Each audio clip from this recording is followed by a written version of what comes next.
மெய்ப்பொருள் காண்பது அறிவு. நவம்பர் 2023 நம் உரத்த சிந்தனை இதழில் வெளிவந்த கதை. எழுதியவர் படிப்பவர் KN சுவாமிநாதன். அப்பார்ட்மெண்ட் மீட்டிங் முடிந்து வந்ததிலிருந்து கடுகடுவென இருந்தார் சுந்தரராமன். என்ன ஆச்சு, மூஞ்சிலே எள்ளும் கொள்ளும் இடிக்கிறது என்று கேட்டாள் அவர் மனைவி மாலதி. மொட்டை மாடியிலே இனிமேல் யாரும் புறா மற்றும் பறவைகளுக்கு உணவு போடக்கூடாதாம். பறவை எச்சத்தாலே நோய் வருமாம். மொட்டை மாடி திரையும் அழுக்காகி பார்க்க நன்றாக இருப்பதில்லை.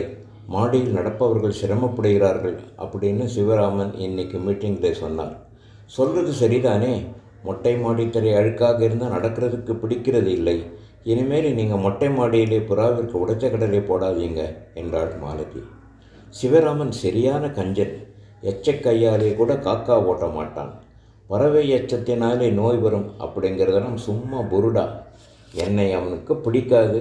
நான் எதை செஞ்சாலும் அதை தடுக்கணும். நம்ம அசோசியேஷன் மெம்பர்ஸ் எல்லாம் ஆமாம் சுவாமி வகை. சிவராமன் சொன்ன உடனே பூம்பூம் மாடு மாதிரி தலையாட்டினாங்க. உங்கள் பேரை சொல்லி ஏதானும் சொன்னாரா? அப்புறம் எதுக்கு அனாவசியமாக கோபப்படுறீங்க என்றாள் மாலதி. சுந்தரராமன் வசிக்கும் அடுக்குமாடி குடியிருப்பில் 8 குடித்தனங்கள். 65 வயதை கடந்த சுந்தரராமன் சர்க்கரை வியாதிக்காரர், உணர்ச்சி வசப்பட்டு கோபம் கொள்பவர். நீங்கள் மருந்து மட்டும் சாப்பிட்டால் போதாது. சர்க்கரை வியாதி கட்டுக்குள் இருக்க நிறைய நடக்க வேண்டும்.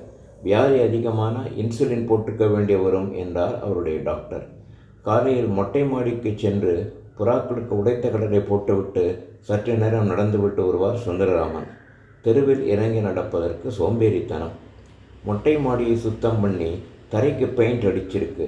மறுபடியும் புறாக்கள் வந்து எச்சம் போட்டு தரை அசுத்தமானால் புறாவுக்கு உணவு போட்டவங்க அவங்க செலவிலே மொட்டை மாடியை சுத்தம் பண்ணி மறுபடியும் பெயிண்ட் அடிக்கணும்.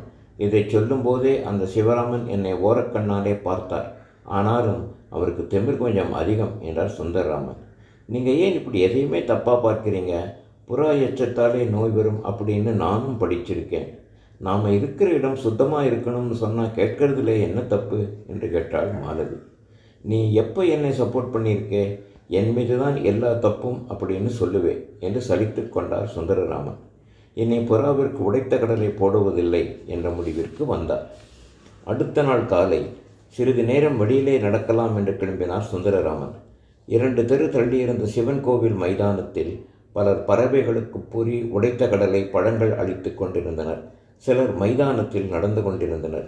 வாகன தொல்லை இல்லாமல் நடப்பதற்கு இந்த மைதானம் அருமையான இடம் என்று தோன்றியது. அடுத்த நாள் முதல் காலையில் சுந்தரராமன் உடைத்த கடலை எடுத்துக்கொண்டு கோவில் மைதானத்திற்கு செல்ல ஆரம்பித்தார்.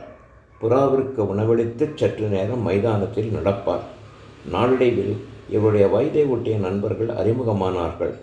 நடந்து முடித்து ஊர்க்கதை, அரசியல் பேசிவிட்டு வீட்டிற்கு திரும்புவார்.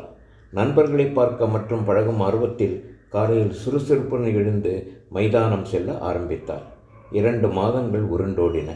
முன்பிருந்த அசதி மறைந்ததுடன் புதிய தெம்பும் உற்சாகமும் கூடுவதை உணர்ந்தார் சுந்தரராமன். அடுத்த முறை சர்க்கரை வியாதி பரிசோதனை எடுத்துக்கொண்டு டாக்டரை பார்க்க சென்றார். என்ன மாயாஜனம் பண்ணினீங்க சுந்தரராமன்? உங்கள் சர்க்கரை வியாதி நல்லா குறைஞ்ச கண்ட்ரோலில் இருக்குது. இப்படியே நீங்கள் பராமரிச்சுக்கிட்டு வந்தால் உங்கள் உடம்பிற்கு ஒரு தொல்லையும் வராது என்றார் டாக்டர். சிவராமனுக்கு மனதில் நன்றி சொல்லிக் கொண்டார் சுந்தரராமன்.